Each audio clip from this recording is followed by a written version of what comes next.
الرحمن علم القرآن خلق الإنسان علمه البيان الشمس والقمر بحسبان والنجم والشجر يسجدان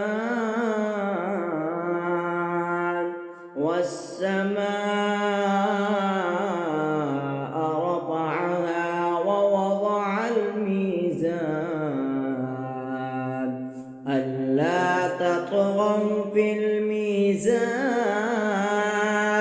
وأقيموا الوزن بالقسط ولا تخسروا الميزان والأرض وضعها للأنام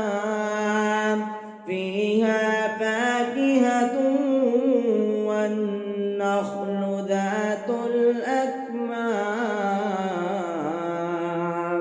والحب ذو العصف والريحان فبأي آلاء ربكما تكذبان صدق الله